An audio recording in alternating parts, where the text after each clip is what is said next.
कि आपके जैसा सफल बिजनेसमैन आज खेती बाड़ी में क्यों आए? जब हमने जमीन खरीदी तो देखा कि 2 एकड़ का किसान भी कर्जे में आ गया और 100 एकड़ का किसान भी कर्जे में। तो हमने ये पता करा कि यार किस चीज से किसानों की आय बढ़ेगी और कैसे समृद्धता आएगी। जो खेती में आपने नई रिसर्च करी है, इससे हो सकता है किसानों का वाकई में कुछ भला हो, फायदा हो, उनका इनकम का लेवल भी बढ़ सकता है। ये अगर हम आम जन की बात करें, हम कॉमन मैन, जो उसका इस रिसर्च से क्या फायदा, हमको उससे क्या बेनिफिट मिलने वाला है? नमस्कार साथियों, नेचर टॉक बाय अर्नव में आपका स्वागत है, जहां हम उत्तम भोजन और जीवन शैली के बारे में सीखते हैं। और हम ये सीखते हैं खेती का वो तरीका जिससे कम से कम लागत में किसानों की आय बढ़ सके और प्रकृति नष्ट होने से बच सके। मैं हूं अर्नव यादव और चलिए सीखने और सिखाने के सिलसिले को चालू रखते हैं। आज हमारे लिए बहुत बड़ा सौभाग्य का दिन है, क्योंकि आज हमारे साथ जो गेस्ट आए हैं वो हेल्थ और अध्यात्म के बहुत बड़े नॉलेजेबल पर्सन है। मैं बात कर रहा हूँ आशुतोष खंडेलवाल जी की। हमारे साथ जो दूसरे गेस्ट हैं वो नेचुरल फार्मिंग और हेल्थ के बारे में बहुत कुछ जानते हैं और बहुत टाइम से प्रैक्टिस भी कर रहे हैं। श्री लखन यादव जी, मेरे पिताजी, उनकी बात कर रहा हूँ मैं। तो आज इनके वार्तालाप से हम बहुत कुछ सीखने को मिलेगा हमें। तो चलिए शुरू करते हैं। तो लखन जी, जैसा अर्नव ने इंट्रोडक्शन तो दिया है, मैं जानना चाहता हूँ 20 से 25 साल जीवन के आपने बिजनेस में दिए हैं और काफ़ी सफलतापूर्वक बहुत सारे बिजनेसेस आपने हैंडल करे हैं। जैसे आपका रियल एस्टेट बिजनेस है, इंपोर्ट एक्सपोर्ट बिजनेस है, ई बिजनेस है। तो मैं जानने के लिए बहुत रोमांचित हूँ कि आपके जैसा सफल बिजनेसमैन आज खेती बाड़ी में क्यों आया है? खेती बाड़ी में आने का रीज़न मैं आपको बताता हूँ, लेकिन उसके पहले आपको बताता हूँ और शायद सभी को पता भी होगा कि मैं एक फार्मर फैमिली से ही बिलोंग करता हूँ। मेरा नाम लखन यादव है और इंदौर के पास ही एक छोटा सा गांव है लसुड़िया मोरी, वहाँ का रहने वाला व्यक्ति हूँ। मेरे पिताजी, मेरे दादाजी, मेरे परदादाजी सब लोग फार्मर ही रहे हुए हैं। हम लोगों का खेतीबाड़ी करना, दूध का बिज़नेस करना, यही सब जो खेती से संबंधित जो काम होते हैं वही सब करना हम पैतृक टाइम से चला आ रहा है। लेकिन जब मैंने ग्रेजुएशन किया 97-98 की लगभग बात बता रहा हूँ, तो उस वक्त ग्रेजुएशन करने के बाद मैंने हमारे घर के अंदर ग्रेजुएशन करने वाला पहला व्यक्ति था मैं। अच्छा। तो ऐसा लगता था कि यार बहुत पढ़ लिए, है ना। जब क्या देखा जाए तो ग्रेजुएशन कुछ भी नहीं है। तो बीकॉम से ग्रेजुएशन किया। ग्रेजुएशन करने के बाद मैंने पिताजी को बोला, मैंने कहा मैं कुछ व्यापार करना चाहता हूँ। तो पिताजी ने बोले व्यापार करने से अच्छा है कि इतना पढ़ लिख गए हो तो खेती को ही कुछ नए तरीके से करो। तो मुझे सलाह सही लगी। मैंने कहा हाँ यार, ये बात भी सही है। तो खेती को करने भी लगा। मैंने लगभग 1-2 साल तक खेती को किया भी सही अपने तरीके से पिताजी के साथ में रह करके, और कुछ नई चीज़ें, नई टेक्नोलॉजी और ये सब उसमें अडॉप्ट भी करना चालू करी। और फिर देखा 1-2 साल में मेरे को समझ में आने लगा कि यार खेती के अंदर तो अभी काफ़ी कुछ पैसा लगाना पड़ेगा, क्योंकि जब तक जो है हरित क्रांति आ चुकी थी और फुल फ्लेज्ड पर चल रही थी, है ना। 90 के दशक में हरित क्रांति फुल फ्लेज्ड आ चुकी थी। तो मैंने देखा यार इसके अंदर तो अगर पैसा लगाएंगे तो ही खेती में बहुत सक्सेस हासिल की जा सकती है।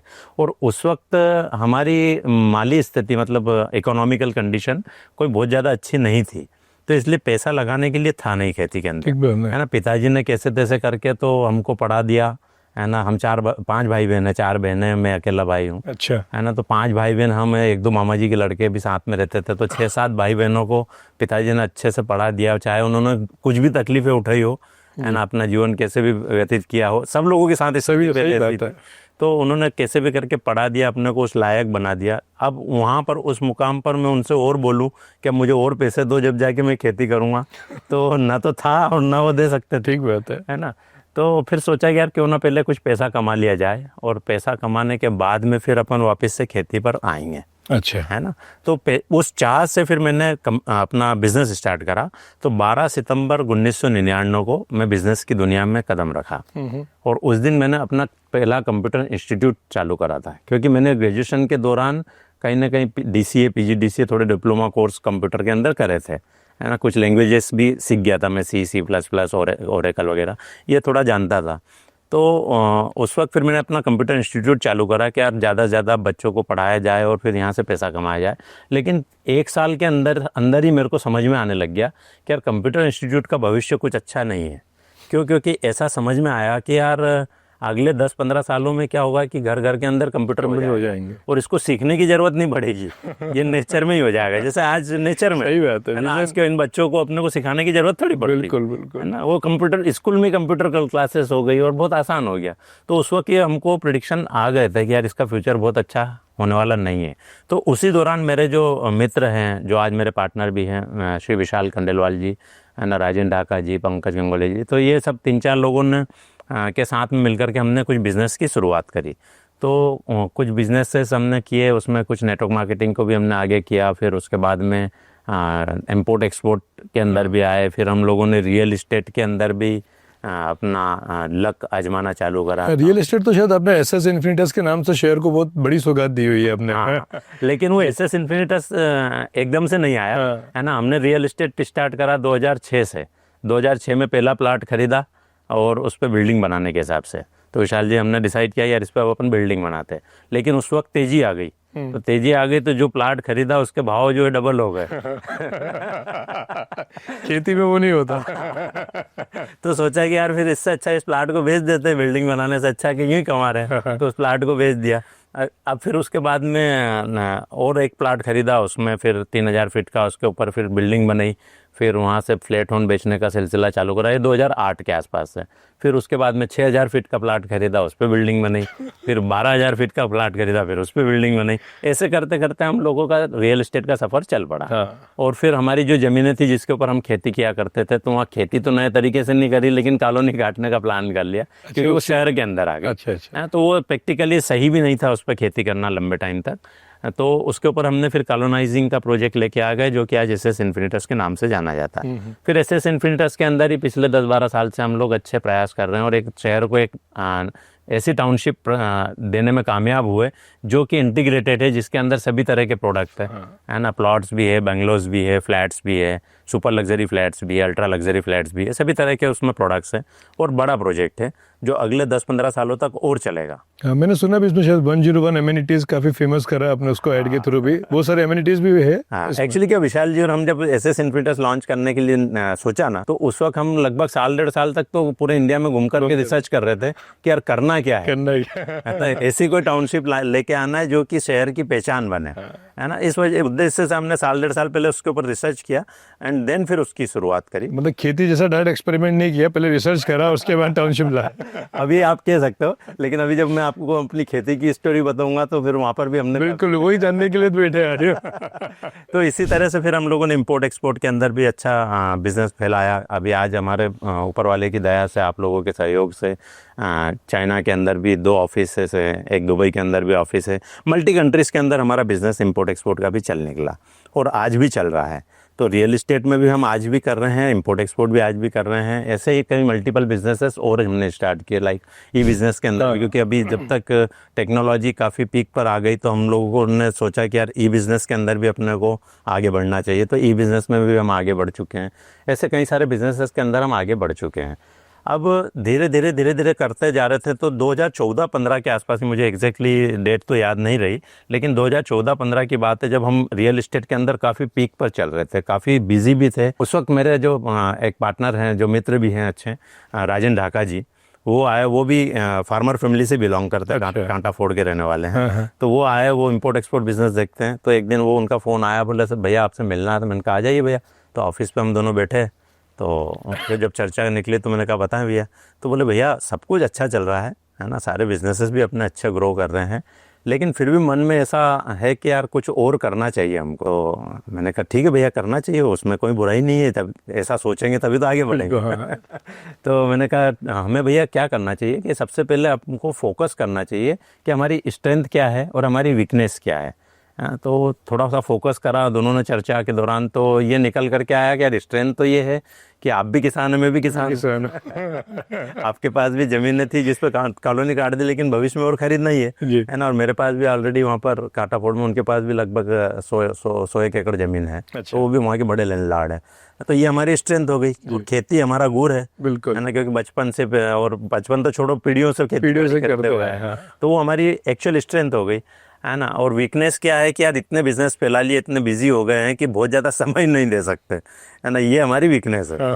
तो मैंने कहा भैया अपने को इसी से संबंधित कुछ फील्ड में आगे बढ़ना चाहिए। और खेती एक ऐसा काम है जिसके अंदर आपको फुल टाइम काम नहीं करना पड़ता, लोगों को साथ में जोड़ करके भी खेती को बढ़ाया जा सकता है। हमने सोचा कि यार फिर खेती के अंदर ही कुछ नया सोचना चाहिए। ठीक है, तो उसी के अंदर जब सोचने गए तो फिर देखा तो उसके ऊपर रिसर्च करने निकले, काफ़ी सारे लोगों से मिले। तो उस टाइम तक मतलब ये बिज़नेस की दुनिया में आए को हमको लगभग 15 साल हो गए। तो 15 सालों के अंदर तो दुनिया बदल चुकी थी, है ना। हमने खेती के अंदर देखा तो, क्योंकि हमारे सारे रिश्तेदार भी खेती किसानी वाले, ज़्यादातर रिश्तेदार खेती किसानी वाले नेचुरल है ना। और तो सब लोगों से मिले जुले तो देखा कि 2 एकड़ का किसान भी कर्जे में आ गया और 100 एकड़ का किसान भी कर्जे में आ गया। अच्छा। हाँ, जबकि इस हरित क्रांति के दौर के अंदर यील्ड के अंदर काफी इजाफा हुआ, काफी इंक्रीमेंट हुआ। जो पढ़ते तो ये है कि हरित क्रांति से किसानों का बहुत भला हुआ, क्योंकि पैदावार काफी बढ़ गई। बिल्कुल, पैदावार बढ़ गई। हाँ। ये फायदा हुआ। हाँ। बट नेचुरल, क्योंकि एक टाइम पर हमारा हिंदुस्तान के अंदर फूड का बहुत बड़ा शॉर्टेज था, है ना। हमको इम्पोर्ट पे ही डिपेंडेंसी थी, तो इसलिए वो हरित क्रांति लाई गई थी। ठीक है, हरित क्रांति आने के बाद में जब हमने फर्टिलाइजर्स और इन पेस्टिसाइड्स और फंगिसाइड्स और ये सब यूज़ करना चालू करा तो यील्ड बढ़ गई जी, है ना। यील्ड इवन इतनी हो गई कि कहीं कहीं खेतों में या कहीं जगह पर तो 4 5 गुना 10 गुना तक यील्ड पहुंच गई।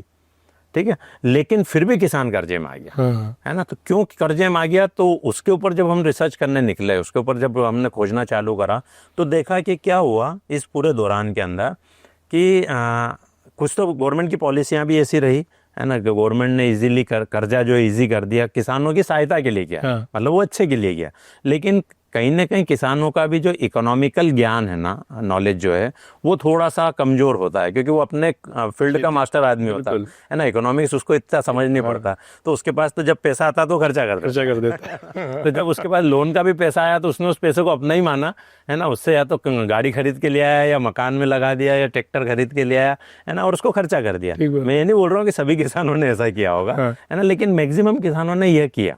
ठीक है ना। तो उसकी वजह से हर किसान जो है कर्जे में आ गया। ठीक है, इसके अलावा अब वो कर्जे में तो आ गया, लेकिन वो कर्जा चुकना भी चाहिए। ठीक है, अब वो कर्जा चुकेगा कब, जब आपके पास में सरप्लस मनी आएगी। ठीक है, अब यील्ड बढ़ने से सरप्लस मनी तो आना चाहिए, बिल्कुल, है ना। लेकिन ऐसा कुछ समय तक ही हुआ। अच्छा। हाँ, क्या हुआ कि फर्टिलाइजर और इनका जब दौर आया तो किसानों ने फर्टिलाइजर्स डालना चालू करे खेत के अंदर और यील्ड बढ़ी। हाँ। ठीक है, तो पहले उसने थोड़ा सा यूरिया डाला, उससे 10-15 किलो प्रति एकड़ का यूरिया डाला, तो देखा कि यार अच्छा गेहूं अच्छा पक रहा है ना। इसमें प्रोडक्शन के अंदर भी इंक्रीमेंट हुआ और फसल के दिखने में लुक वाइज भी अच्छा लग रहा। तो उसने फिर क्वांटिटी बढ़ाना चालू करी यूरिया की, अच्छा, है ना। फिर इसी तरीके से डीएपी डालना चालू करा, फिर इसी तरीके से पोटाश डालना चालू करा। तो ऐसे मल्टीपल फर्टिलाइजर्स उसने डालना चालू करे और नो डाउट उसकी यील्ड बढ़ी। जहाँ पर 5 कुंटल 6 कुंटल गेहूं होता था एकड़ का, वहाँ पर वो गेहूं पहुँच करके 15 कुंटल 20 कुंटल 25 कुंटल तक भी जाने लग गया एकड़ वाइज। ठीक है, तो इस तरीके से 5-5 गुना 7-7 गुना तक यील्ड बढ़ गया, लेकिन साथ ही साथ खर्चे भी बढ़ते गए, बिल्कुल, जो दिख नहीं रहे किसान को इतनी आसानी से, है ना। उसको तो क्या दिख रहा है, यार ये डालने से मेरी यील्ड बढ़ रही है ना, तो प्रोडक्शन उसका बढ़ता हुआ दिख रहा, लेकिन यहाँ खर्चों का ग्राफ भी बढ़ रहा है, ये उसको इतना समझ नहीं पड़ रहा, या पढ़ भी रहा तो मजबूरी हो गई, है ना। क्योंकि अगर इतनी यील्ड लेना है तो इतना खर्चा करना पड़ेगा। अब क्या हुआ, ये हुआ कि ये जो खर्चे फर्टिलाइजर के और ये दिन पे दिन और बढ़ते चले गए, इनकी क्वांटिटी बढ़ती चली गई, लेकिन एक टाइम पर आकर के यील्ड जो है सैचुरेट हो गई। हाँ, वो सैचुरेट हो गई। जैसे आज भी 25-30 कुंटल ही एकड़ पे अपने मालवा में 25-30 कुंटल गेहूं पैदा किया जा सकता है, अच्छी खेती जब हो तो, है ना। ये आज से 10 साल पहले भी 25-30 कुंटल ही था। अच्छा, तुम वापस वहीं पर आ गए घूम के? नहीं, अभी नहीं आया, अभी कहानी का पूरी नहीं हुई है ना। ये बढ़ते जा रहा है। जो 15-20 किलो यूरिया डल रहा था वो आज 50 किलो पे भी पहुंच गया, और फिर अब 2 बोरी पे पहुंच गया, मतलब 100 किलो भी डलने लग गया। अच्छा। और अभी तो ऐसे डाटा आ रहे हैं कि 2.5 3 बोरी तक डालना पड़ रहा है ना। तो मतलब जो 15 किलो वाला यूरिया है उसकी क्वांटिटी बढ़कर के 150 किलो तक पहुंच गई, मतलब 10 गुना तक बढ़ गया। ठीक है, इसी तरीके से फर्टिलाइजर दूसरे भी बढ़ गए, डीएपी भी बढ़ गया, पोटाश भी बढ़ गया, और अब माइक्रो न्यूट्रिएंट भी डालना चालू कर दिया किसान ने। अब इसके अलावा और क्या हुआ कि जब ये फर्टिलाइजर्स डालना चालू करे ना फार्मर्स ने, तो उसकी वजह से जो फसलें हैं, फसलों के अंदर जब एक्चुअली क्या होता है कि जब आप कोई खाना जरूरत से ज्यादा खा लोगे तो क्या होगा, वो कहीं ना कहीं डिपोजिट होगा, या तो मोटापा बढ़ेगा, या बदहजमी होगी, या कोई बीमारी होगी। तो ऐसा ही फसलों के साथ भी है। तो जब ये जो फर्टिलाइजर जितने भी होते हैं ये अवेलेबल फॉर्म में होते हैं। ठीक है, तो जब अवेलेबल फॉर्म में उसको फर्टिलाइजर क्रॉप्स को दिया गया तो उन क्रॉप्स ने अनबैलेंस फॉर्म में उसको उठा लिया, है ना। उसको चाहिए था मान लो कि 200 ग्राम, लेकिन उसने उठा लिया 500 ग्राम। ठीक है ना, एक एग्जांपल बता रहा हूं। तो जब उसने ज्यादा उठा लिया तो फिर फसल क्रॉप क्या करती है, अपनी पत्तियों में से, अपनी टहनियों में से एक केमिकल रिलीज करती है उसको बाहर निकालने के लिए। जो एक्सेस ले लिया उसने। एक्सेस ले लिया उसको, हाँ। उसको निकालने के लिए रिलीज करती। तो जब वो रिलीज करती तो उनकी गंध से, उनकी स्मेल से पेस्ट आते हैं, अच्छा। है ना, उनको खाने के लिए पेस्ट आते हैं। हाँ। तो पेस्टों को निमंत्रण कार्ड दिया, क्या है ना, फसलों ने, कि आप आओ और हमको अब इस जो केमिकल रिलीज किया गया है इसको आप खा लो। तो पेस्ट आए, पेस्ट को मारने के लिए फिर फार्मर्स को क्या करना पड़ा, इंसेक्टिसाइड्स डालना पड़े, ठीक है, जो जहरीली दवाइयाँ हैं वो डालना चालू करना पड़े। अब जहरीली दवाइयाँ जब डालना चालू करना पड़ा तो उन जहरीली दवाइयों से वो पेस्ट तो मरे, साथ ही साथ जो हमारी जमीन जो होती है, मिट्टी जो होती है, उसके अंदर सूक्ष्म जीवाणु होते हैं। 1 ग्राम मिट्टी के अंदर लगभग 300 करोड़ जीवाणु होते हैं। 1 ग्राम मिट्टी में 1 ग्राम। 300 करोड़ जीवाणु। हाँ, अगर वो मिट्टी अच्छी मिट्टी है, सजीव मिट्टी है, तो उतना, अब 1 ग्राम मतलब कितना होगा, इतना ग्राम, हाँ, छोटा सा होगा। अब इस 1 ग्राम मिट्टी में 300 करोड़ जीवाणु है, ठीक है, जो 300 करोड़ जीवाणु और सारी सूक्ष्म दुनिया मिलकर के प्रकृति को चलाती है ना। लेकिन जब हमने जहर फसलों पे डालना चालू करा तो उसकी वजह से वो जीव भी मरे, हाँ, जो अच्छे वाले हैं वो जीव भी मिट्टी के जीव जो है वो भी मरना चालू हो गए। तो फिर क्या हुआ, फर्टिलाइजर की और डिमांड होने चालू हो गई, ठीक है, तो फिर किसान को और बढ़ाना बढ़ाना तो ये साइकिल में, इस लूप में फंसता चलेगा, विशेष साइकिल में फंस गया किसान इसमें। तो जब इस लूप में फंसा ना, तो क्या हुआ कि यहाँ पर पैदावार तो स्टेगनेंट हो गई, साथ ही साथ प्राइस एस्केलेशन जो है, जो हमारे फर्टिलाइजर से, जो हमारे पेस्टिसाइड से, फंगीसाइड से दवाइयाँ किसानों की, डीजल है, टेक्नोलॉजी है, इन सब चीज़ों की प्राइस तो डे बाय डे बढ़ती चली जा रही, ठीक है, और किसान की जो फसल की प्राइस है वो उस प्रोपोर्शन रेशो में नहीं बढ़ रही। मतलब आप डाटा उठा करके देखो तो गए तो 90-70 में, मेरे को एग्जैक्ट फिगर याद नहीं है, लेकिन डीजल सस्ता था और गेहूं महंगा था। अच्छा, हाँ ठीक है, लेकिन आज उल्टा हो गया, है ना, गेहूं मुश्किल से 20 रुपए 30 रुपए किलो है, ठीक है, और डीजल जो है 100 रुपए के आसपास हो गया। तो ऐसे मैं एक एग्जांपल दे रहा हूँ, तो ऐसे ही फर्टिलाइजर की प्राइस भी बढ़ी, ऐसे ही इंसेक्टिसाइड्स की प्राइस भी बढ़ी, ऐसे ही टेक्नोलॉजी की प्राइस भी बढ़ी, लेकिन क्रॉप्स की प्राइस उस लेवल में नहीं बढ़ पाई। तो जब क्रॉप्स की प्राइस नहीं बढ़ी और इनकी सबकी प्राइस बढ़ती गई, तो ये खर्चा पहले यहाँ था और क्रॉप यहाँ पर थी, ठीक है, ये खर्चा धीरे धीरे बढ़ता गया, ये बढ़ता गया, क्रॉप वहीं की वहीं है और ये बढ़ते चले गया। तो इस तरीके से जब खर्चे बढ़ते चले गए, है ना, और जो रिटर्न है वो घटते चले गए या फिर स्टेगनेंट रहे, तो ऑटोमेटिक घट गए, ठीक है। तो इसकी वजह से किसान जो है कर्जे में आ गए, समझे। तो ये जब किसान कर्जे में आए, ये सब हमने 2014-15 के अंदर घूम घूम करके और फिर देखा। 3 साल तक हमने रिसर्च करी, 3 साल तक रिसर्च करी, खेती चालू नहीं करी। 2014 से लेकर 2017 तक हमारा रिसर्च ही चला कि आखिर क्या कारण है कि किसान कर्जे में है। हाँ। क्योंकि हम ढूंढने तो ये गए थे कि यार कुछ अच्छा ढूंढे, कुछ अच्छा मिल जाए खेती के अंदर करने लायक, क्योंकि पैसा तो कमा लिया, भगवान की दया से अच्छा आ गया था पैसा, तो ढूंढने हम वो कुछ और गए थे, लेकिन फंस कहीं और गए, ठीक है ना, लेकिन वो सही जगह फंसे। तो वो सब समझ में आने लगा। तो फिर हमने 3 साल तक रिसर्च करने के बाद में ये डिसाइड किया कि हम सब पार्टनर्स ने बैठ करके कि यार ऐसा कुछ करना पड़ेगा जिससे किसानों को इस लूप से बाहर निकाला जा सके, ठीक है ना। तो उस उद्देश्य से फिर खेती चालू करी। उस उद्देश्य मतलब जो राजेंद्र जी ने कहा था कुछ नया करते हैं, हाँ। तो उससे ये पूरी 3 साल की रिसर्च के बाद, ये सब करने के बाद आपने किसानों के भले के लिए फिर खेती का काम लिया हाथ में। तो खैर आपने जैसा बताया रियल एस्टेट, कंप्यूटर्स, फिर ये खेती और इंपोर्ट एक्सपोर्ट, तो ये तो समझ में आता है, एक बहुत मल्टी टैलेंटेड व्यक्ति के साथ में बैठा हूँ। पर आपने बहुत इंटरेस्टिंग तरीके से सब चीज़ कवर करी। जो आपकी जर्नी है वाकई बहुत इंटरेस्टिंग है कि कहाँ खेती से आपने स्टार्ट किया था, फिर सारे बिजनेस होते हुए वापस आप खेती पे आ गए हैं। तो इतना तो मेरे को समझ में आता, चूँकि आप भी किसान परिवार से हैं, कि आप ये जो खेती में आपने नई रिसर्च करी है, इससे हो सकता है किसानों का वाकई में कुछ भला हो, फ़ायदा हो, उनका इनकम का लेवल भी बढ़ सकता है, जीवन स्तर में सुधार भी हो सकता है। पर ये जो पूरी रिसर्च है, ये अगर हम आम जन की बात करें, हम कॉमन मैन, जो उसका इस रिसर्च से क्या फ़ायदा, हमको उससे क्या बेनिफिट मिलने वाला है? तो देखिए, आपने सवाल बहुत अच्छा पूछा है, लेकिन इसमें आपने एक और बात पूछी हुई है कि किसानों का भी कुछ भला हुआ होगा। तो पहले हम हमारी इस बात को कंप्लीट कर लेते ठीक बात है ना, फिर आपकी बात में बाद में बिल्कुल। तो देखिए, किसानों, जब हमने ज़मीन खरीदी ना, पहले तो हमने ये पता करा कि यार किस चीज़ से किसानों के आय बढ़ेगी और कैसे समृद्धता आएगी। तो एक चीज़ हमने देखी कि जो ये कैश क्रॉप जितनी भी लगाते हैं ना, 3 महीने 4 में, सब्जियां 3 महीने की होती है, जो बाकी ग्रेन्स वगैरह होते हैं 4 महीने 6 महीने के होते हैं, ये कैश क्रॉप्स कहलाती है। तो ये जो कैश क्रॉप्स लगाते हैं ना, इसकी बजाय किसानों को कुछ ऐसी क्रॉप्स पे भी जाना पड़ेगा जो मल्टी ईयर तक उनको रिटर्न देती है ना। तो वो कहलाते हैं ऑर्चर्ड्स। जैसे आप बगीचे लगा दो, है ना, जाम का बगीचा लगा दो, नींबू का बगीचा लगा दो, आम का बगीचा लगा दो, तो आपने पेड़ लगाया है तो वो पेड़ 25 साल 50 साल तक रिटर्न देगा। तो ये चीज़ समझ में आने लगी, तो ये सीखा हमने रिसर्च के दौरान। तो ये देखा कि यार इस तरीके की जो क्रॉप्स है वो कहाँ लगाई जा सकती है और इसके लिए कैसा एनवायरनमेंट चाहिए, क्या क्या चीज़ों की रिक्वायरमेंट लगेगी। तो ऐसी क्रॉप के लिए लगता है राउंड द ईयर वाटर, हाँ, पूरे साल पानी, क्योंकि पौधा लगाया तो उसको साल भर तक पानी देना पड़ेगा। जब तक कि वो पौधा सस्टेनेबल नहीं हो जाए, अपने आप में सेल्फ सस्टेनेबल नहीं हो जाए, तब तक उसको पानी देना पड़ता है। ठीक है, तो हमको ऐसी जो जगह, और फिर ऐसा भी होना चाहिए कि आपकी मिट्टी उस बहुत ज़्यादा पानी को रोकती नहीं हो। अगर पानी को रोकने वाली मिट्टी होगी जहाँ जल भराव ज़्यादा होता है तो वहाँ पौधा ग्रो नहीं कर पाएगा, क्योंकि उसकी जड़ें सड़ जाएगी, है ना। तो हमको ऐसी चीज ज़मीन चाहिए थी जो लोमिड नेचर की हो, जहाँ पर पानी आसानी से ड्रेन हो जाए। प्लस दूसरा, ऐसी ज़मीन चाहिए थी जहाँ पर पानी की अवेलेबिलिटी प्रॉपर मात्रा में हो, है ना, कि अगर मान लो थोड़ा पानी बरसात में कम भी गिरे तो भी हमको पानी मिल जाए। ठीक है, तो ऐसी ज़मीनें हम ढूंढने गए तो हमको समझ में आया निमाड़ क्षेत्र। ये अपन ऑर्चर्ड खेती की बात कर रहे हैं, ऑर्चर्ड फार्मिंग के, ओके, है ना। तो ऑर्चर्ड फार्मिंग के लिए वो फिर हमको समझ में आया निमाड़ बेस्ट रहेगा उसके लिए। और निमाड़ के अंदर क्या थोड़ा सा पिछड़ा एरिया भी था उस टाइम पर, अभी तो काफ़ी आगे बढ़ गया निमाड़ भी। तो वहाँ पर लेबर की अवेलेबिलिटी भी आसान थी, क्योंकि हमारे यहाँ जितनी भी लेबर क्लास आती थी वो निमाड़, झाबुआ और इधर से ही आती थी। ठीक है ना, तो लेबर की अवेलेबिलिटी भी आसान थी। तो इन तीनों चारों फैक्टर को देखते हुए हमने फिर पुनासा के अंदर 24 एकड़ ज़मीन परचेस करी, और वहाँ पर हमने अपना 2017 में परचेस करी, फरवरी 2017 के अंदर, और मई 2017 में हमको उसका पोजीशन मिला, और वहाँ से हमने भूमि पूजन स्टार्ट करके और अपना श्री गणेश करा। वहाँ पर हमने नींबू का बगीचा भी लगाया, स्ट्रॉबेरी भी ट्राई करी, ड्रैगन फ्रूट भी लगाया, इसके अलावा एप्पल बेर भी लगाया, मल्टीपल क्रॉप्स लगा करके ट्राई करना चालू करा।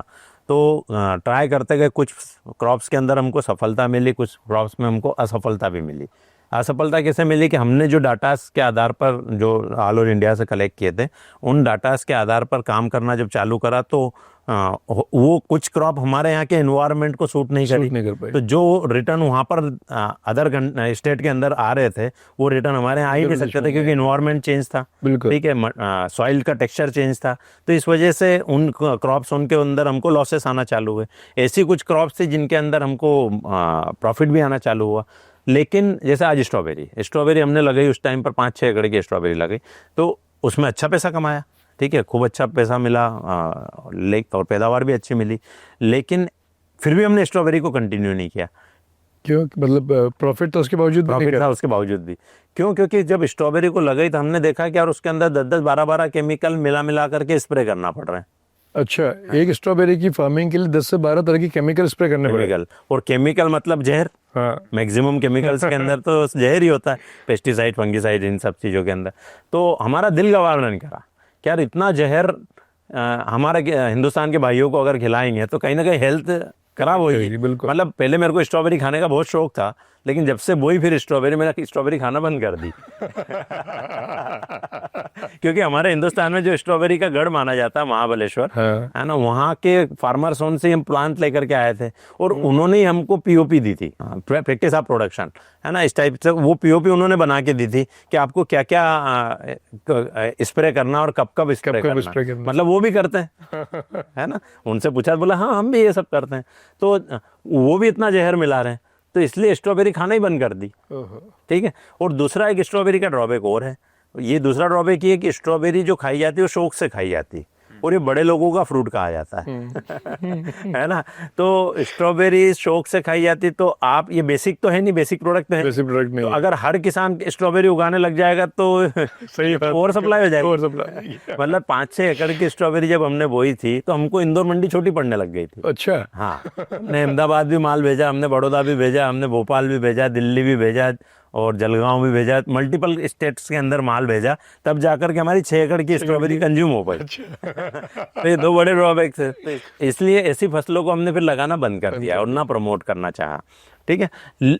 उसी दौरान जब हम इस पे रिसर्च कर रहे थे तो एक फसल ऐसी निकल करके आई जो कि हमको लगा कि यार ये फसल किसानों का भाग्य बदल सकती है ना, और किसानों को इस लूप से बाहर ला सकती है, और वो फसल है बाम्बू। बैम्बू, है ना। बाम्बू का क्या है कि 2018 के पहले बाम्बू जो था वो फॉरेस्ट में आया करता था।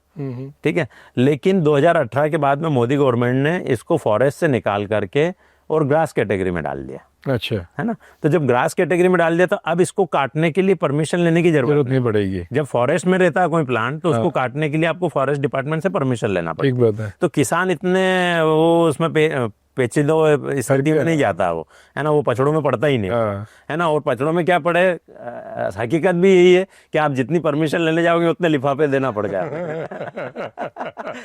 ये हिंदुस्तान का दुर्भाग्य भी बोल सकते हैं। ठीक बात है। तो वो परमिशंस के चक्कर में कोई उसको बोता नहीं था, लेकिन जब इसको ग्रास कैटेगरीज में डाल दिया गया तो अब परमिशन लेने की ज़रूरत नहीं है।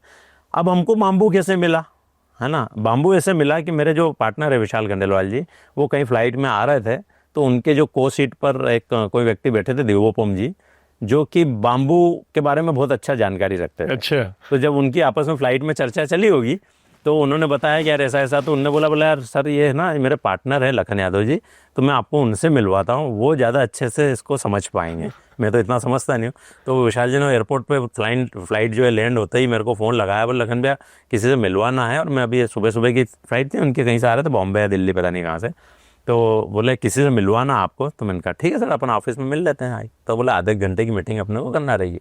तो मैं, राजा भैया और विशाल जी और हम उनके साथ देवोपम जी के साथ में मिले, तो आधे घंटे की मीटिंग हमारी 4-5 घंटे चली। इतना ज्ञान मिला उस मीटिंग से। क्योंकि वो इंटरेस्ट का टॉपिक था, इंटरेस्ट का टॉपिक भाई उनके लिए हम जैसे लोग इंटरेस्टिंग थे और हमारे लिए वो इंटरेस्टिंग थे, बिल्कुल। है ना। तो एक दूसरे को समझने में, सीखने में, तो बाम्बू उनसे पूरी तरह से हमने सीखा, ठीक है। तो जब पता चला कि यार बाम्बू का फ्यूचर तो बहुत ब्राइट है ना, बाम्बू का फ्यूचर इतना ब्राइट है कि ये हमारा दुर्भाग्य था हिंदुस्तान का कि ये फॉरेस्ट में था, इतने लंबे समय तक फॉरेस्ट में था। अदरवाइज बाम्बू का जो ओरिजिन है वो हिंदुस्तान है, पता है आपको, नहीं बस। और हिंदुस्तान में भी एमपी है। क्या बात कर रहे हैं? हाँ, बाम्बू प्लांट की जो इंटरेस्टिंग स्पीस इंफॉर्मेशन है। वो एमपी से निकला हुआ है। हमारे जबलपुर के पास में, मैं ना गांव का नाम बोल रहा हूँ, वहां से ये ओरिजिन हुआ है, अच्छा। है ना। फिर यहाँ इसको बौद्ध लोग जो है इसको यहाँ से लेके गए और चाइना और वियतनाम में और उधर जाकर के लगाया। अच्छा। हाँ, और वहां पर काटने के लिए परमिशन की जरूरत नहीं पड़ती थी, तो वो समृद्ध हो गए, वो समृद्ध हो गए, बैम्बू फार्मिंग करके समृद्ध हो गए। बाम्बू फार्मिंग करके, है ना। और हम लोग जो है वो बाम्बू के से बेनिफिट नहीं ले पाए।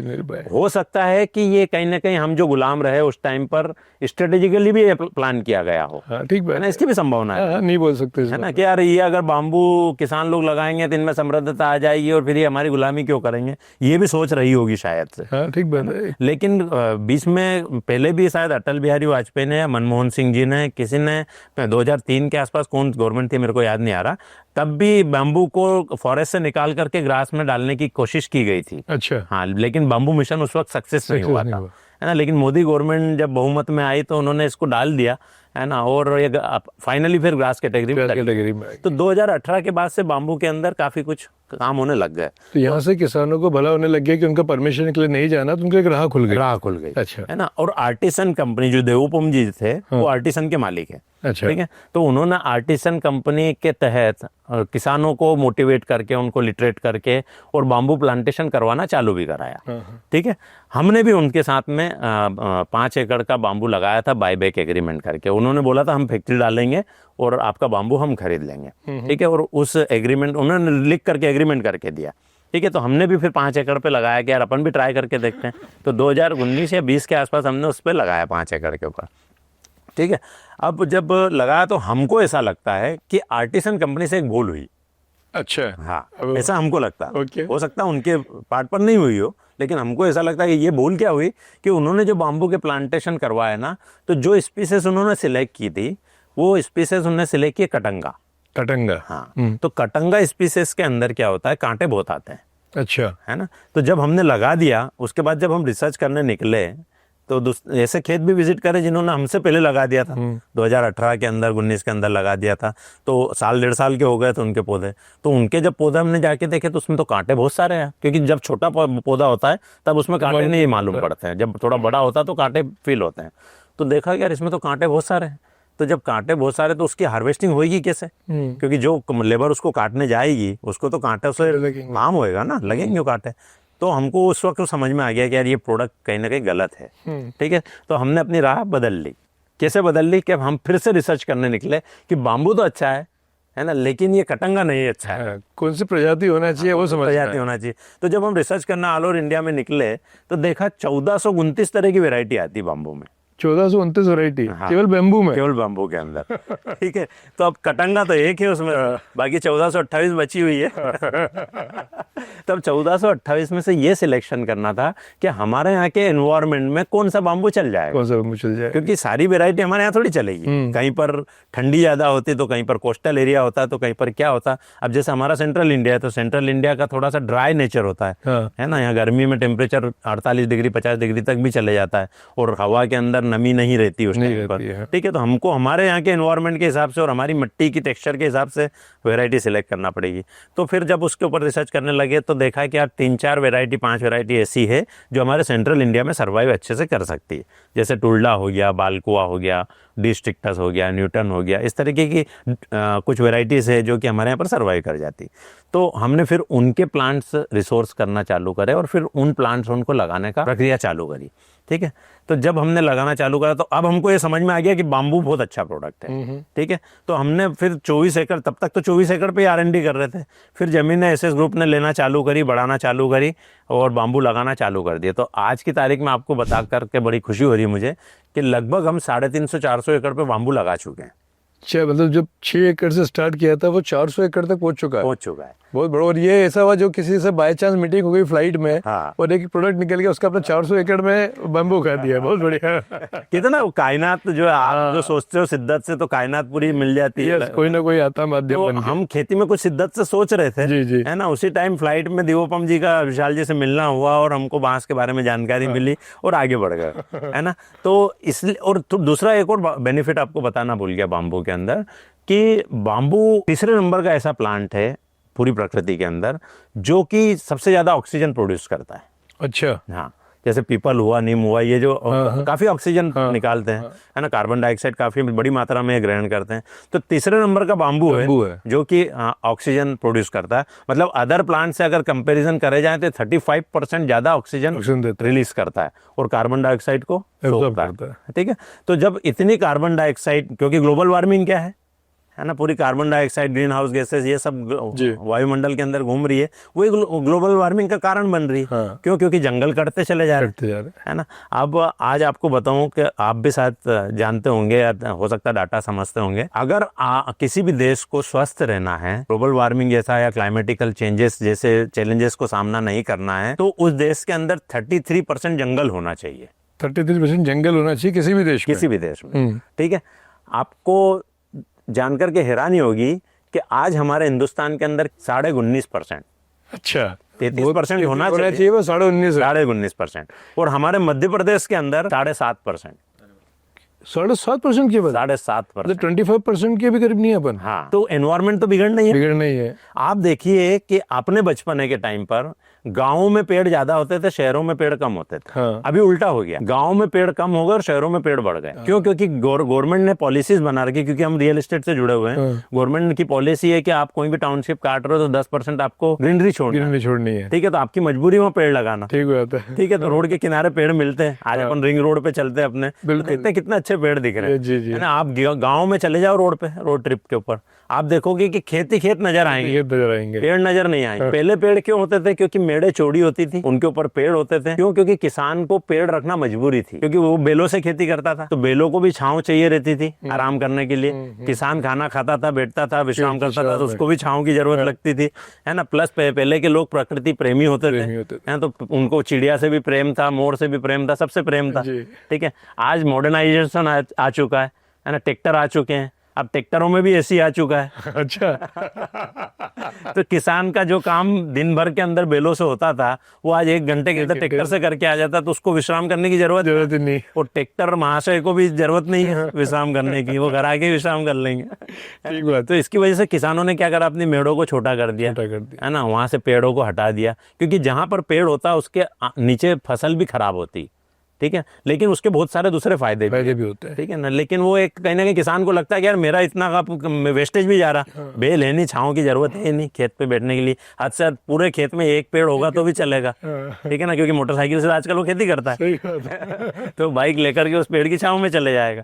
तो इस वजह से जंगल, जो गाँव के पेड़ है वो खत्म होना चालू हो गए, खेतों में कन्वर्ट होना चालू हो गए, और शहरों में थोड़े से पेड़ अभी भी बचे हुए। इस वजह से आज हमारे 7.5% जंगल रह गए। अब सोचो कि जहाँ 33% जंगल होना चाहिए वहां पर केवल 7.5% जंगल होगा या 19% जंगल होगा, तो कैसे काम कैसे चलेगा? काम चलेगा? ग्लोबल वार्मिंग का तो होना ही है होना ना। ही है। क्लाइमेट चेंजेस तो आना ही है ना।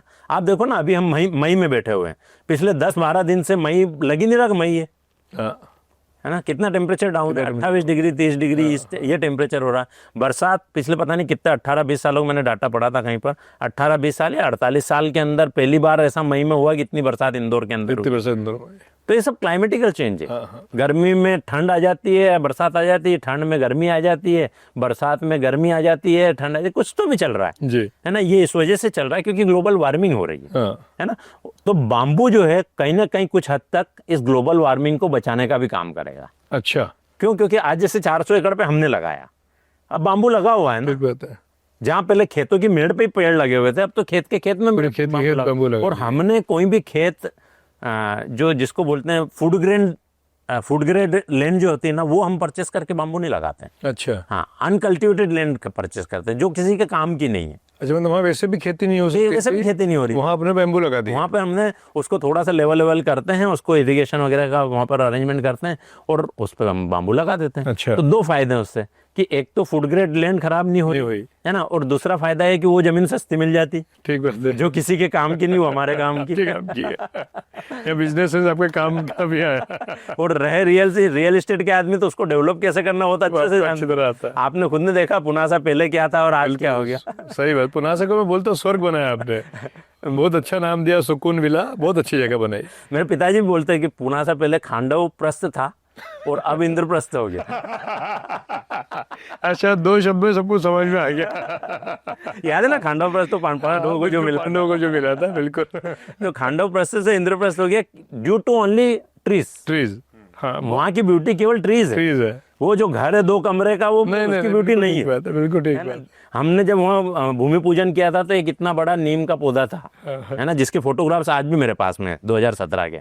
उसके नीचे हमने जिया जी ने और हम गए थे ड्राइवर के साथ में, तो हमने 3 लोगों ने वहाँ पे भूमि पूजन किया था। और ऐसी स्थिति थी, मई में भूमि पूजन किया था, रुकने की इच्छा नहीं हुई थी, हाँ, बहुत कर्म ही क्योंकि दोपहर का टाइम मुहूर्त था, दोपहर में जाकर पूजा करी और निकल आए, निकल आया। है ना। लेकिन आज ऐसी स्थिति हो गई कि 2 दिन भी आदमी रुकता है तो तीसरे दिन वहां से आने की इच्छा नहीं होती। बिल्कुल सही है। तो ये ट्री की बदौलत होता है। तो आज अगर हमने 400 एकड़ के ऊपर बाम्बू लगाया है तो कहीं ना कहीं इन्वायरमेंट के लिए भी फायदा हो रहा है। हाँ, ठीक है। और बाम्बू से इनकम भी जनरेट होगी। कैसे इनकम जनरेट होगी? क्योंकि बाम्बू से लगभग 2000-2500 तरह के प्रोडक्ट बनते हैं, जितना मेरे नॉलेज में, हो सकता है इससे ज्यादा भी बनते हो, है ना। बाम्बू से आपका पेपर बनता है, बाम्बू से आपका प्लाईवुड बनता है, बाम्बू से आपका फर्नीचर बनता है, बाम्बू से आपका कपड़ा बनता है, बाम्बू से इथेनॉल बनता है जो कि पेट्रोल डीजल का सब्स्टिट्यूट है। ना। बाम्बू से कटलरीज बनती है, बाम्बू से दूसरे ऑर्नामेंट्स बनना चालू हो गए। अच्छा, मतलब ज्वेलरी तक बाम्बू से बनती है। क्या बात है। ठीक है ना। तो n number of product bamboo से बनते हैं। हमारे स्कोप बहुत है। अगर हम बैम्बू उगाते हैं तो प्रोडक्शन के लिए जितना भी प्रोडक्शन होता है जी, वो खपने के पूरे चांसेस हैं। आज आप देखिए, एक अगरबत्ती प्रोडक्ट पकड़ लीजिए, अगरबत्ती बाम्बू से बनती। अच्छा, है ना। 140 करोड़ लोग हैं, सारे आस्तिक नहीं है ना, लेकिन 50% तो आस्तिक होंगे जो 2 अगरबत्ती रोज लगाते होंगे। तो 280 करोड़ अगरबत्ती रोज लग रही। गजब का स्कोप है फिर तो। और सारी अगरबत्ती स्टिक जो है ना, हम लोग वियतनाम और चाइना से इंपोर्ट कर रहे हैं। अच्छा, हाँ, ऐसा है। जिसपे नितिन गडकरी जी ने काफी काम किया। बाम्बू के ऊपर नितिन गडकरी जी इतने जुनून से वो इसमें काम कर रहे हैं। ठीक है ना। तो उन्होंने अगरबत्ती स्टिक्स वगैरह के ऊपर ड्यूटीज भी काफी हाई कर दी। अच्छा, लेकिन फिर भी इंपोर्ट हो रही है। तो उसके बाद भी सस्ती पड़ रही है। उसके बाद भी सस्ती पड़ रही है। क्यों? क्योंकि हमारे यहाँ अवेलेबल ही नहीं है। अवेलेबल नहीं है। भाई 2018 में तो बाम्बू प्लांटेशन स्टार्ट हुआ। अभी वो बाम्बू मेच्योर होगा, मेच्योर होने के बाद में इंडस्ट्रियां डलेगी, उसके बाद उससे स्टिक्स बनना चालू होगी। ठीक बात है, समय है ना। तो अभी अंडर R&D चल रहा है। काफी सारे लोग प्रयास कर रहे हैं ना कि छोटी छोटी मशीनें डाल करके और उससे अगरबत्ती की काड़ियां बनाने का। लेकिन कुछ लोग उसमें सफल हो भी पा रहे हैं, कुछ लोग सफल नहीं भी हो पा रहे, क्योंकि R&D दौर चल रहा है। ठीक बात है ना। और चिकन एग वाली पोजीशन चल रही। चिकन एग पोजीशन क्या कि फैक्ट्री वाले सोचते हैं कि पहले बाम्बू आ जाए तो फैक्ट्री डालूं, और किसान सोचता है कि फैक्ट्रियां लग जाए तो बाम्बू लगाऊं। ठीक बात है। तो ये इस स्थिति में देखें जाए तो अभी बाम्बू उतनी तरीके से मेच्योरिटी पे लेवल पर आया नहीं है। लेकिन इसके अलावा भी बाम्बू का एक और ड्रॉबैक है। बाम्बू का सबसे बड़ा ड्रॉबैक हमको ये लगा कि बाम्बू के अंदर जो रिटर्न्स आते हैं वो 5 ईयर के बाद में आते हैं। मतलब फसल लगने के 5 साल बाद पहला रिटर्न आता पहला रिटर्न आता है। है। अच्छा, ठीक है, तो 5 साल तक किसान क्या करेगा? कैसे इंतजार करें? अगर उस 2 एकड़ का किसान है मेरा, 4 एकड़ का किसान है, 10 एकड़ का किसान है, अगर वो अपनी जमीन पे बांबू लगा देगा तो 5 साल तक खाएगा क्या क्या? करेगा? सही बात है। बच्चों को कहाँ से पढ़ाएगा? ठीक है ना, तो वो ऐसी प्रैक्टिकल प्रॉब्लम्स है उसकी। ठीक है, तो वो बांबू लगा नहीं सकता। हाँ। तो इसका मतलब क्या हुआ कि किसानों का उद्धार नहीं हो सकता। नहीं हो सकता। और आज हमारे हिंदुस्तान के अंदर एवरेज किसान जो है वो 2 हेक्टेयर का किसान है। अच्छा, हाँ, बहुत कम। 1 से 2 हेक्टेयर, हाँ। मतलब 2 एकड़ से 5 एकड़ के बीच का 5 एकड़ के किसान है। बीच में। मैक्सिमम रेशो, हाँ, maximum 80-85% रेशो जो है वो ये है। तो अब 2-5 एकड़ का किसान अगर अपनी जमीन के ऊपर बांबू लगा देगा तो कैसे सर्वाइव सर्वाइव करेगा। तो ये उसका ड्रॉबैक हुआ। तो ये बांबू तो उसका उसके परिवार में समृद्धता नहीं ला सकता। ठीक है ना, तो ये इसका ड्रॉबैक है। इस वजह से हमने बांबू भी देखा, लेकिन समझ में आ गया कि यार बांबू हमको आगे कैरी नहीं करना चाहिए बहुत ज़्यादा, अपने को लगाना चाहिए, क्योंकि हम लोग जो है अनकल्टिवेटेड लैंड परचेस कर रहे हैं और उस पर लगाए जा रहे हैं। ठीक है, तो धीरे धीरे एनवायरनमेंट भी उससे सुधरेगा, साथ ही साथ बम्बू इंडस्ट्री में मेच्योरिटी भी आएगी। प्लस दूसरा, हमने तो क्या सोच रखा है, हमने खुद ने बम्बू की फैक्ट्री लगाने का सोच रखा है। क्योंकि इतने सारे मल्टीपल बिजनेस में है, प्लस बच्चे भी बड़े हो रहे हैं, आपके भी बच्चे बड़े हो रहे हैं, तो वो भी हमारे साथ ही काम करेंगे। तो एक सबको कुछ ना कुछ प्लेटफॉर्म चाहिए काम करने के लिए।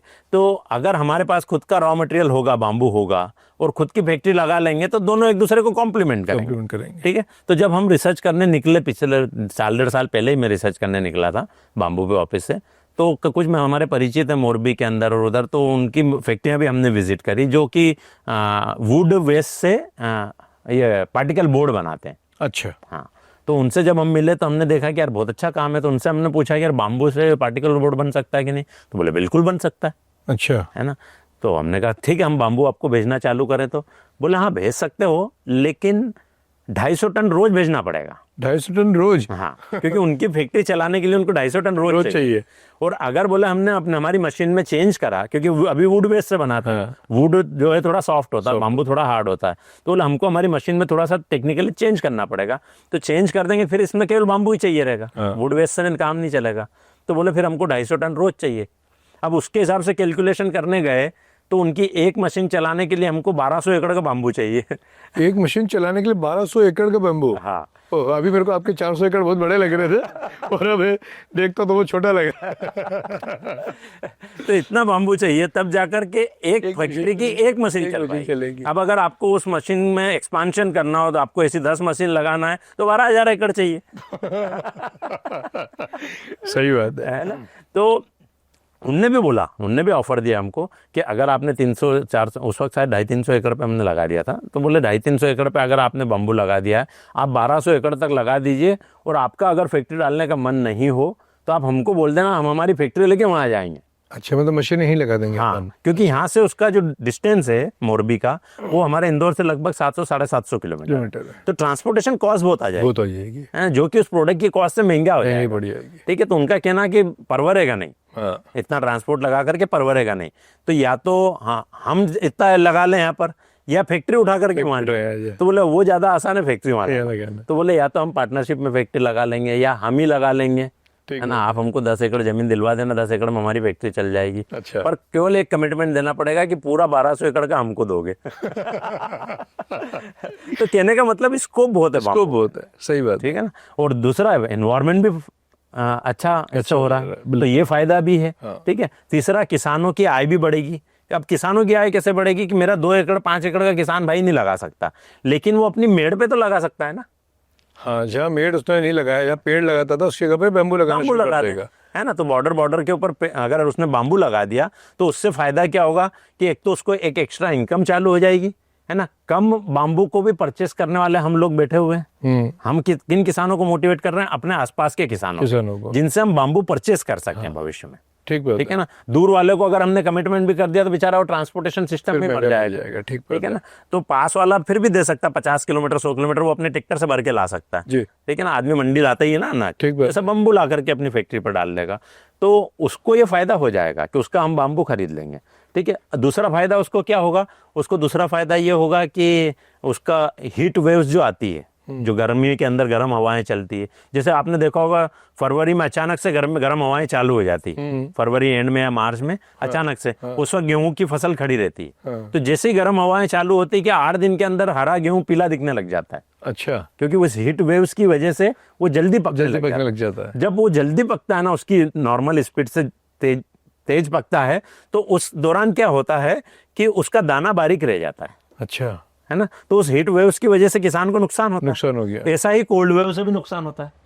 जब हम देखते हैं कि दिसंबर जनवरी के अंदर वो कोहरा गिरता है ना, और शीत लहर चलती है, तो शीत लहर में फसलें जल जाती है, फसल जल जाती है। जल जाती है, क्योंकि जो ठंडा पानी होता है या ओस ठंडी होती है, और रात में ठंडक भी ज्यादा होती है, और उस दौरान अगर हल्की सी भी हवा की सुर्खी चलती है तो फसलों को जला देता है। अच्छा, हाँ, ठीक है ना। तो चने की फसल है, गेहूं की फसल है, ये सब जलने चालू हो चलो जाती है। तो वो कोल्ड वेव्स कहलाती है। तो उस कोल्ड वेव से भी आपका बाम्बू आपको प्रोटेक्ट करेगा, ठीक बात है। ठीक है ना।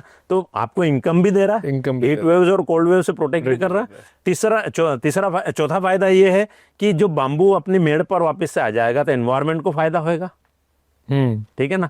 तो जो ग्रीन हाउस गैसेज, जो कार्बन डाइऑक्साइड हम वायुमंडल में छोड़ रहे हैं, वो सारी की सारी उसमें से कुछ जो है सोखने का काम भी करेगा, तो एनवायरमेंटल फायदा भी हो गया।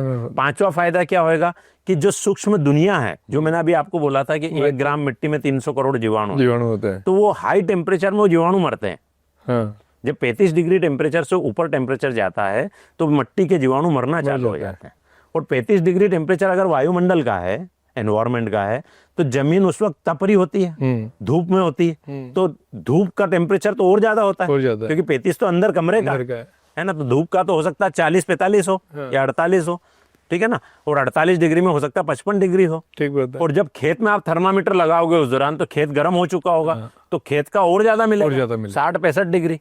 तो जो जीवाणु 35 डिग्री के ऊपर मरना चालू हो जाता है, तो 65 डिग्री में तो और ज्यादा मरेगा, ठीक बात है। तो जब आपकी बेम्बू लगा होगा या पेड़ लगे होंगे मेड़ के ऊपर, तो उससे छांव रहेगी, तो उससे आपका टेम्परेचर भी थोड़ा डाउन होगा। ओके ओके ओके, ठीक है ना। तो इनकी भी रक्षा हो जाएगी, सूक्ष्म जीवाणु की भी रक्षा होगी, तो आपकी क्रॉप बढ़ेगी कि नहीं बढ़ेगी।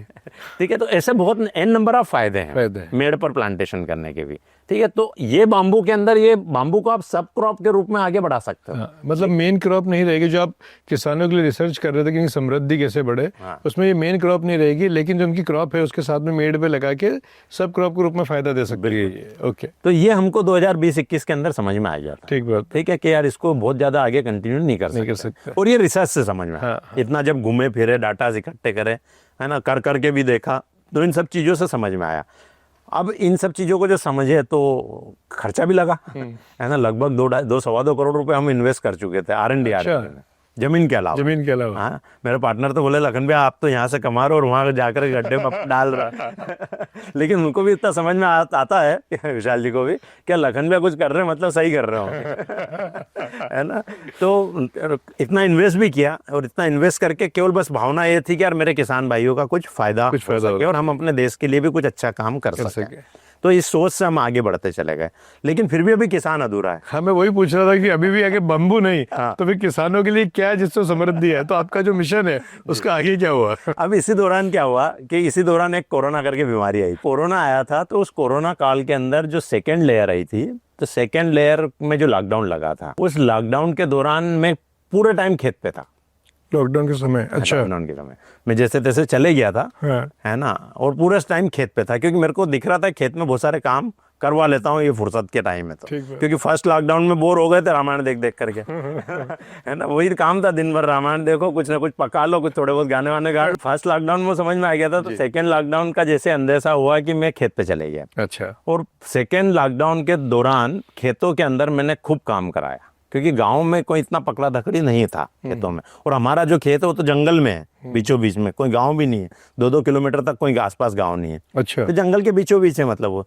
तो मैंने उस टाइम पर खेतों में काम किया और सभी टीम को बुलाया, मैंने कहा भाई अपने को सारा काम करना है, और सारी टीम राजी, क्योंकि गाँव के लोग तो क्या है, वैसे इम्यूनिटी हाई होती है उनकी, इम्यूनिटी हाई होती है। तो सब लोग आ गए काम करने के लिए। लगभग आशुतोष जी आपको बताऊं कि जहाँ पर यहाँ शहरों के अंदर वो सोशल डिस्टेंस, क्या बोलते हैं उसको, सोशल डिस्टेंस रखना, सोशल डिस्टेंस रखना पड़ रहा था, 6 फीट की दूरी, तो मास्क लगाना पड़ रहा था, तो सैनिटाइजर्स करना पड़ता था, ये सब करने पड़ रहे थे ना। बिल्कुल। उस टाइम पर हमारे यहाँ पर खेत में लगभग 150 लोग रोज काम कर रहे थे, डेली, बिना ये सब मेंटेन कर, बिना सब, कोई मास्क नहीं, मास्क खरीदा ही नहीं था किसी ने। अरे वाह कम 3 JCB, 10-20 ट्रैक्टर, है ना, 40-50 लोग, 100 लोग सब लोग मिलकर के मजदूर सब मिलाकर, पत्थर बिनने वाले सब मिला के 150 लोग रोज काम कर रहे हैं, ठीक है। और आपको ताज्जुब होगा जान करके कि हम सब लोग साथ में खाना खाते थे, अच्छा, पेड़ के नीचे बैठ करके, है ना। एक मटके से ही पानी पीते थे, क्योंकि हमने प्याव बना रखी थी, उसमें मटके सुराइयाँ रख दी थी और उनसे ही पानी पीते थे, ठीक है, सब लोग, ठीक है। और एक भी आदमी बीमार नहीं पड़ा। मतलब प्रैक्टिकल एग्जांपल है ये, जो इम्यूनिटी इतनी स्ट्रांग है इनकी, आप बोलते हैं गांव वालों के लिए, तो गांव वालों की इम्यूनिटी स्ट्रांग है, इससे ये समझ में आया, बिल्कुल, है ना, कि गांव के लोगों की इम्यूनिटी स्ट्रांग है। और गांव में भी कौन से लोग, जो मजदूर वर्ग है उनकी ज्यादा स्ट्रांग है। हाँ। जो गांव में धनाढ्य वर्ग है, जो कि आराम कर रहा है और उसकी लाइफस्टाइल भी हम जैसी लाइफस्टाइल हो चुकी है, उसकी इम्यूनिटी भी डाउन आ चुकी है। क्योंकि गांव के जो धनाढ्य लोग हैं वो भी धीरे धीरे करके जा रहे थे। हाँ। शहरों के लोग तो जा ही रहे थे, है ना। और आप और हम तो अच्छे से उस चीज को फील करा हुआ है ना। तो ये चीज समझ में आया कि यार अपन ने इतना सब कुछ किया, किसानों के बारे में भी सोच रहे हैं, लेकिन जो ये लोग बीमारियों से मर रहे हैं, इनके बारे में अपन क्या कर रहे हैं। मतलब सभी लोगों के लिए, सभी लोगों के लिए मर रहे हैं। भाई हिंदुस्तान के अंदर तो सभी लोग हैं ना, किसान के अलावा भी तो लोग हैं, ठीक है ना। तो इनके लिए हमने क्या किया, तो जब उनके ऊपर रिसर्च करना चालू करी कि यार क्या कारण है कि इनकी शहर के लोगों की इम्यूनिटी वीक है और गांव के व्यक्ति की इम्यूनिटी हाई है। और आपको पता होगा मैं शुरू से फिटनेस फ्रीक रहा हूं। बिल्कुल, बहुत ध्यान दें। आपके मामा ससुर जी और मैं और है ना, हम कुछ 5-7 लोगों का 10 लोगों का ग्रुप है, जो कि हम पिछले 10-15-17 सालों से रेगुलर जिम जा रहे हैं। तो जब मैं इतना हार्डकोर जिमिंग करता था तो भी देखता था मैं कि यार साल में जब जब मौसम चेंज होता था, क्लाइमेटिकल चेंज आते थे, तब तब मैं बीमार होता था। अच्छा, है ना। और इतना बीमार हो जाता था कभी कभी क्या साल में एक आध बार तो इतना हो ही जाता था कि मेरे को हॉस्पिटलाइज होना पड़ता था। मतलब जिमिंग करने के बाद भी, हाँ, इसका अच्छे डोले शोले अच्छे बना रखे थे। हाँ, मतलब इंटरनल स्ट्रेंथ नहीं थी, इंटरनल स्ट्रेंथ नहीं, बिल्कुल, है ना। तो एक चीज तो समझ में आती थी कि ये जो आर्टिफिशियल हेल्थ है, क्योंकि मसल्स अच्छे थे, है ना, लुक अच्छा था बॉडी का, ठीक है, जिम कर रहे हैं, अच्छे स्टेमिना अच्छा हो, हाँ स्टेमिना अच्छा था, रील्स वगैरह डालते थे, लोग इंप्रेस भी होते थे कि यार अच्छा जिमिंग कर रहे हो, है ना, लेकिन बीमार भी होते थे। तो वही लोग आके पूछते थे यार तुम इतना करते हो फिर भी बीमार हो। तो इसका मतलब ये है कि प्रोटीन पाउडर और आर्टिफिशियल जो तरीके हैं, इससे हेल्थ तो नहीं बन सकती, है ना। आप अच्छा फिजिक अच्छी बना लोगे, अपना आवरण चेंज कर लोगे, लेकिन इंटरनली स्ट्रांग नहीं हो पाओगे। तो ये कहीं ना कहीं बैक ऑफ द माइंड में पड़ा हुआ था। लेकिन जब कोरोना कॉल आया तो ये समझ में आया, उस पर सीखने का मौका मिला, क्योंकि काम तो लोग कर रहे थे वहाँ पर, है ना। मैं तो केवल एक सुपरविजन कर रहा था, तो मेरे पास फुल टाइम था पेड़ की छांव में बैठ करके वीडियो देखने का। तो थैंक्स टू यूट्यूब कि यूट्यूब ने काफ़ी कुछ सिखाया भी सही उस दौरान, ठीक है। तो ये सब समझ में आया कि यार जो हेल्थ है वो वहाँ पर जिम में नहीं बन सकती, हेल्थ जो बन सकती है वो किचन में बन सकती है। अच्छा, हाँ ठीक बात है। हाँ, और भोजन, मतलब भोजन, हाँ, है ना। और किचन में जो मेन इंग्रेडिएंट होता है, ग्रेन से, पल्सेस है, वेजिटेबल से, फ्रूट से, ये इंग्रेडिएंट है ना। तो इनसे हेल्थ बन सकती है, ठीक है ना। अब ये हेल्थ, ये प्रोडक्ट कहाँ उगाए जाते हैं, गांव में उगाए जाते हैं, हाँ। खेत में उगाए जाते हैं। तो इसका मतलब अल्टीमेटली हेल्थ कहाँ पे बनेगी, खेत में बनेगी। वो अन्नदाता के खेत में यार वापस आपकी हेल्थ बनेगी, वही हेल्थ बन सकती है, ठीक है ना। क्यों, क्योंकि जो भी ना अपन ने डिस्कस करी, फर्टिलाइजर और पेस्टिसाइड और फंगिसाइड और इन सब चीजों के दुष्प्रभाव से जो खाना है उसके अंदर न्यूट्रिशन लेवल कम हो गया, क्योंकि जमीन में न्यूट्रिशन लेवल कम हो गया, तो खाने में भी न्यूट्रिशन लेवल कम हो गया।